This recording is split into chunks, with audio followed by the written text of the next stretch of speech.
Enfim, isso tudo é atravessado, as comunidades são atravessadas pelo poder, porque cada comunidade tem as suas hierarquias, né? Algumas dessas comunidades se veem como mais importantes do que as outras. E isso eu estou chamando no lado esquerdo, é mencionado na bibliografia de várias formas, como the discursive turn. Em português ainda não usamos isso, né?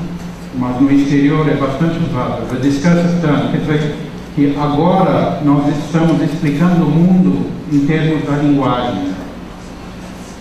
Construtivismo, não é? Pelo menos no Sudeste usamos isso muito nas políticas públicas. Construtivismo quer dizer que o significado é construído de acordo com a sua origem sociohistórica, social. E dentro da teoria pós-colonial, hibridismo. Só que aqui eu estou apontando para o que eu chamo de hibridismo na origem. Porque, de acordo com essa forma de pensar, hibridismo nunca pode ser visto como o resultado, a consequência de uma mistura de dois elementos. Por quê? Porque se hibridismo for uma mistura de dois elementos, então cada um desses dois elementos teria que ser puro. Não é? E de acordo com isso, nenhum eu é puro. Todo eu é formado por influências, categorias de uma série de comunidades diferentes. Então vejam, todas essas comunidades já mostram, já apontam para o multi no singular, no aparentemente singular. O eu aparentemente singular, na verdade, é constituído por uma multiplicidade de categorias, de valores, de significados. Daí, o hibridismo está por trás, atrás do eu. O hibridismo é aquilo que constitui o eu. O hibridismo não é resultado de uma mistura entre um elemento puro e outro, porque, em se tratando de fenômenos socioculturais como a linguagem, a cultura, o saber, não há pureza. Então, como é que podemos ir além desse dualismo? Entendendo o encontro entre um dito eu e o outro, não como o encontro entre o eu e o outro, mas o encontro entre um eu e outro eu. Qual é a diferença? A partir do momento que passamos a ver o outro como um eu, passamos a identificar uma semelhança conosco, né? Ele é um outro eu. Mas por ser um outro eu no lugar de um outro, ele também simultaneamente é diferente. Então o que ele tem de semelhante? Ele também tem por trás dele uma série de comunidades, né, que forneceram as suas categorias, os seus valores, os seus significados. Portanto, a gente pode começar a entender esse dissenso, esse conflito, essa dificuldade de entender o outro, né, como insuperável. Por que é insuperável? Porque nós temos dois eus diferentes, influenciados, produzidos, constituídos por conjuntos de valores diferentes. O eu da esquerda nunca pode estar no lugar do eu da direita e vice-versa. Então esse é o dissenso que é insuperável e que precisamos aprender a lidar com ele. Então o dualismo do eu de um lado, o outro do outro lado, não nos serve mais. A gente precisa mudar o esquema de pensamento e pensar no não dualismo. Ou seja, a relação entre o eu e o outro não é de alteridade. Não é de tentar incluir o eu excluído distante. É de coexistência conflitante. Alguns exemplos. Aqui temos várias formas de representação artística de paisagens e culturas diferentes. Tenho certeza que vocês vão identificar quais são as culturas por trás dessas representações. Mas cada artista acha que está representando fielmente e de forma realista a passagem que está à sua volta. Quem somos nós para dizer que essa é mais realista que aquela? Ou essa aqui é mais impressionística, essa aqui é mais realista, acadêmica, clássica, etc.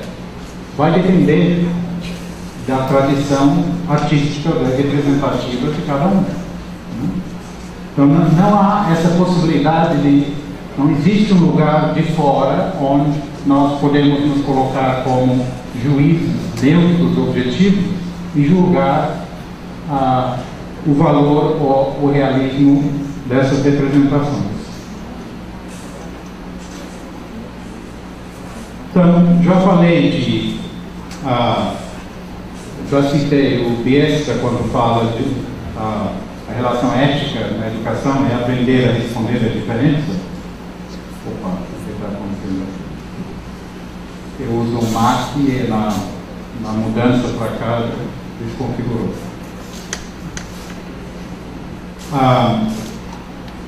Encontros com a diferença de opinião, de ação, de valor, de cultura, de língua podem se caracterizar por encontros de dissenso. Uma pedagogia que procura promover, uma pedagogia de dissenso, uma pedagogia que procura promover uma reflexão sobre tais encontros e almeja fazer com que o aprendiz perceba a diversidade externa que constitui sua comunidade e a diversidade interna que constitui sua identidade.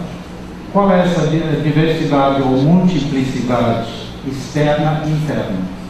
A multiplicidade interna é entender que aquilo que eu sei, o vocabulário que eu uso, a linguagem que eu uso, vem das várias comunidades às quais eu pertenço. E a multiplicidade e o conflito externo, a diversidade à minha volta, são as comunidades que estão com as quais eu convivo à minha volta. A identidade, portanto, implica relações entre o indivíduo e as coletividades.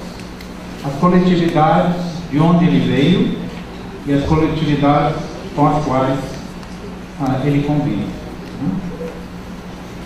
Essas relações fazem com que o sujeito seja incoerente, às vezes privilegiando as influências e valores de uma dessas coletividades que o constituem, outras vezes privilegiando outras.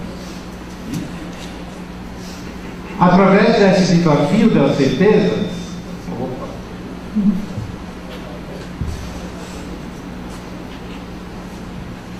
vamos adiante. Através desse desafio das certezas, de que certezas eu estou falando? Da ideia da homogeneidade, da totalidade, a ideia do outro, eu sei quem é esse outro, ele é assim assado, né?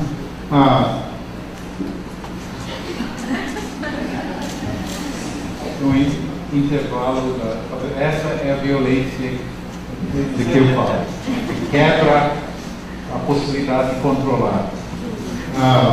Então, através do desafio da maneira em que uma comunidade aprendeu a se ver e ver os outros. Então, a ideia de crítica que eu estou usando aqui não é identificar o significado certo ou errado.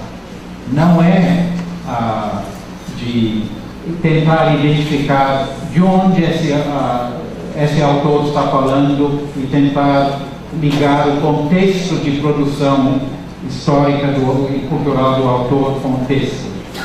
A criticidade de que eu estou falando é a criticidade que surge a partir de uma consciência crítica de que os meus significados vêm das minhas comunidades, da minha história, da minha cultura.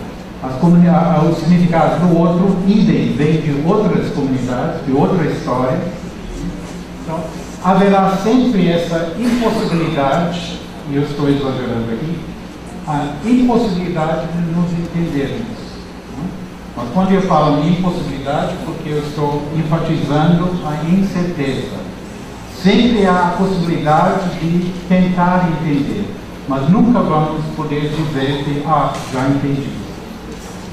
Então, essa é a ideia da incerteza, substituindo a certeza.